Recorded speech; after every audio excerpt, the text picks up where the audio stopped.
Good morning. आज आप लोग के लिए मैं लाया हूं गंगा नदी तंत्र। क्या है?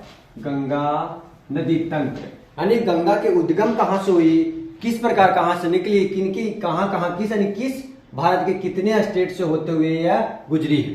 तो सर्वप्रथम देखिए गंगा का जो उत्पन्न हुई है गंगा नदी का, राइट, ये जो देखिए दिख रहे होगा आप डायग्राम अच्छे से।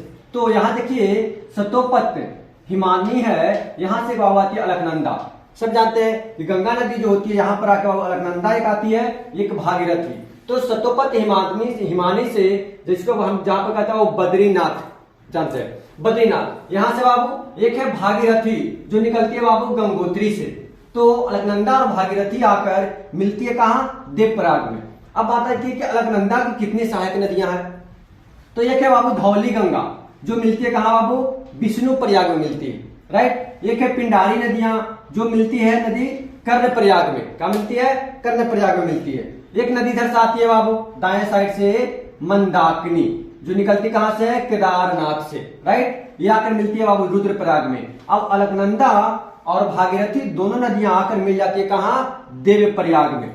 अब देवप्रयाग से यहां आकर फिर ये नदी आगे की ओर प्रवाहित होती है बाबू। आगे मिलती है बाबू ऋषिकेश, फिर हरिद्वार। हरिद्वार जो है उत्तराखंड में बाबू, यूके उत्तराखंड, यूनाइटेड किंगडम नहीं समझ जाएगा, ठीक है, उत्तराखंड है, राइट। यहां आकर मिलती है बाबू हरिद्वार में जाती है। फिर यहां से उत्तर प्रदेश में बाबू जिला एक है बिजनौर। बिजनौर में एंट्री करती है। बिजनौर में ही यहाँ पर मैदानी क्षेत्र में गंगा नदी एंट्री कर जाती है, राइट। फिर है बाबू प्रयागराज। यही प्रयागराज में इधर से आकर एक नदी मिलती है बाबू जिसे हम लोग कहते हैं यमुना, राइट। आगे जाके बाबू देखिए बिहार है, बिहार के बक्सर जिला में यहाँ पर मिलती है चौसा नामक एक स्थान है, वहां से मिलती है बाबू ये बिहार में, राइट। यहाँ बिहार में मिलती है। बिहार में जो कुल नदी प्रवाहित होती है 445 किलोमीटर गंगा नदी प्रवाहित होती है, जो पटना हमारे जो नगर है पटना उससे होते हुए प्रवाहित होती है। फिर झारखंड के एकमात्र जिला से प्रवाहित होती है नदी गंगा नदी। जिला का नाम है बाबू साहेबगंज झारखंड से बाबू। उसके बाद आती है कहाँ? वेस्ट बंगाल। वेस्ट बंगाल में मुर्शिदाबाद में एंट्री करती है। कहाँ? मुर्शिदाबाद। आगे जाके देखिए वेस्ट बंगाल में जो गंगा नदी है फिर दो भागों में डिवाइड हो जाती है। एक यहाँ पर डैम है जिसे कहते हैं फरक्का डैम। क्या कहते हैं? फरक्का डैम। यहां से एक भागीरथी नदी बन जाती है, एक हुगली बनती है।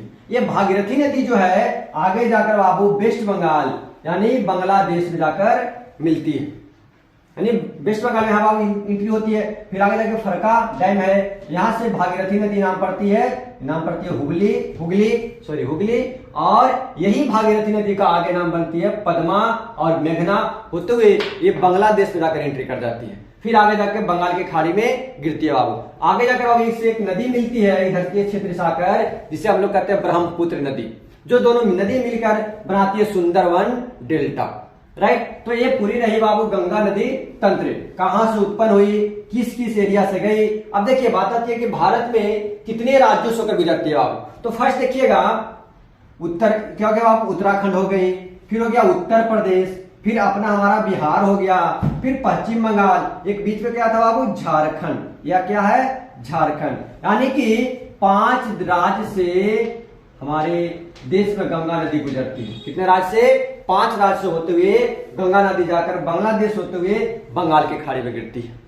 ये रही पूरे गंगा नदी तंत्र के बारे में। अगले क्लास में हम आपसे मिलेंगे गंगा नदी की सहायक नदियां, कितने नदियां दाएं से मिलती है, कितनी नदियां बाएं से मिलती है, ये सभी सहायक नदियों के बारे में जानेंगे। Thank you. आज के लिए इतना।